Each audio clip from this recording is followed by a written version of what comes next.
একটি কার্টুনের কথা বলি। আফগানিস্তানের সাধারণ জনগণের বিজয়ের পরে একটি কার্টুন প্রকাশিত হয়েছিল। প্রথম কবর লেখা আছে ব্রিটিশ, দ্বিতীয় কবর লেখা আছে রাশিয়া 1979 to 89, তারপরের কবর লেখা আছে ইউএসএ, তখনকার মধ্যে চলে গেল। আরেকটি কবর খালি আছে, বলা হলো what is next, who is next. আমি এই জন্যই বলছি, এই জাতি ব্রিটিশ থেকে স্বাধীন হয়েছে।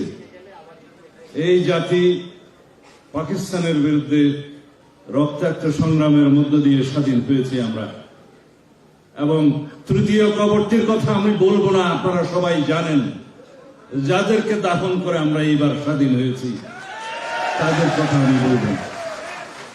এরপরে চতুর্থ কবর যদি আমাদের রচনা করতে হয়, বলতে হবে what is next, who is next. আমাদেরকে অবশ্যই মনে রাখতে হবে, অরক্ষিত স্বাধীনতাই হচ্ছে পরাধীনতার চাইতে ভয়ঙ্কর। এটা মেজর জলিল বলে গিয়েছেন, লিখে গিয়েছেন। তিনি প্রথম শিখা বীরুত্তম হতে পারেননি, তার আগেই তাকে কোর্ট মার্শাল ফেস করতে হয়েছে। কেন হয়েছে, কাদের কারণে হয়েছে, সেই ইতিহাসও আপনারা জানেন। শুধু 1947 সাল থেকে নয়, 1905 থেকে শুরু হয়েছে। এই ভূখণ্ডকে যাতে একটি করদ রাজ্য হিসেবে বানানো যায়, একটি জাতির অধীনস্থ করে রাখানো যায়। 1947 সালে আমরা বিভিন্ন রকমের স্বার্থের বিনিময়ে অর্থনৈতিক এবং অন্যান্য বিষয়ে বিজয়ী হলেও 1947 সালের পরে আমরা বুঝতে শিখলাম এই বিজয় আমাদের পূর্ণাঙ্গ বিজয় নয়। এটা বাংলাদেশের এই অংশকে, পূর্ব পাকিস্তান যখন ছিল তখন তারা মনে করলো এটা মুসলিম ভাবাদর্শ ভিত্তিক একটি পাকিস্তান সৃষ্টি হয়েছে। এই বিজয় আমাদের পূর্ণাঙ্গ বিজয় ছিল না, অর্থনৈতিক বিজয় ছিল না, রাজনৈতিক বিজয় ছিল না।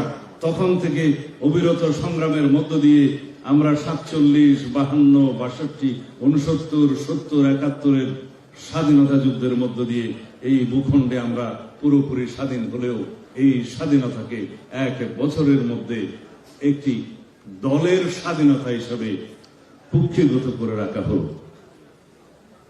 এক দলের শাসন, এক দলের কুক্ষিগত অবস্থা, এবং হঠাৎ করে ধর্মনিরপেক্ষ বাংলাদেশ হয়ে গেল। কোথাও কোনো ধর্মীয় স্বাধীনতা ছিল না। সেই অবস্থা থেকে ক্রমাগত সংগ্রামের মধ্য দিয়ে আমরা আজকের এই বাংলাদেশের 2024 পর্যন্ত যদি বিশ্লেষণ করতে চাই, তাহলে আমাদের বুঝতে হবে একটি জাতিকে স্বাধীন এবং স্বাধীন থাকতে গেলে আমাদেরকে আত্মমর্যাদাশীল জাতি হিসেবে গড়ে উঠতে হবে। কোনদিন আত্মমর্যাদাশীল জাতি, যেই জাতির প্রত্যেকটা মানুষ স্বাধীনতার চেতনা বোধ করে, সেই জাতিকে কখনো দমিয়ে রাখা যায় না, সেই জাতিকে কখনো পরাধীনও করা যায় না।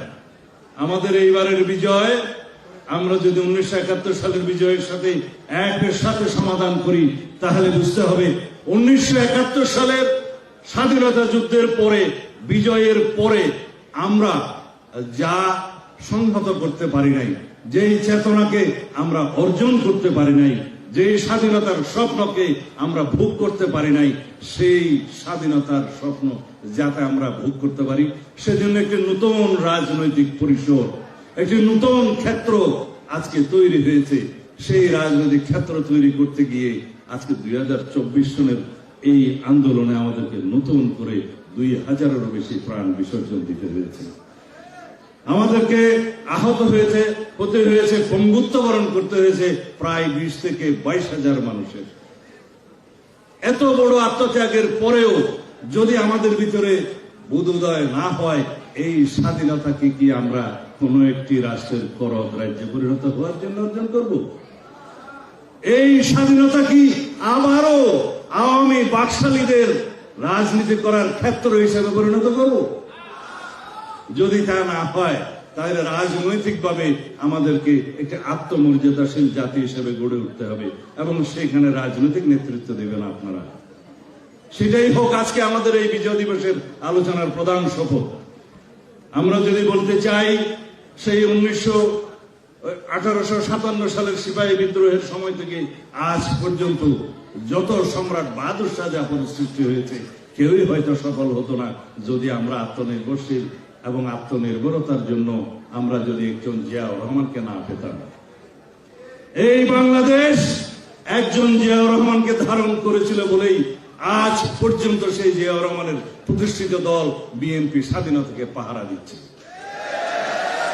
আমরা এই বাংলাদেশের মাটি ও মানুষ, আবহাওয়া, পদ্মা, মেঘনা, যমুনা যতদিন থাকবে ততদিন পর্যন্ত স্বাধীনতার মহান ঘোষক বাংলাদেশ জাতীয়তাবাদী দলের প্রতিষ্ঠাতা জিয়াউর রহমানের আদর্শে এবং এই আদর্শে গড়া রাজনৈতিক দলের পতাকা তলে ঐক্যবদ্ধ থেকে এই জাতিকে স্বাধীনতার পাহারাদার হিসেবে আমরা প্রতিষ্ঠিত করে যাব ইনশাআল্লাহ। এই আশাবাদ ব্যক্ত করে আমি শেষ করছি। আমার বক্তব্য শোনার জন্য আপনাদের সকলকে ধন্যবাদ।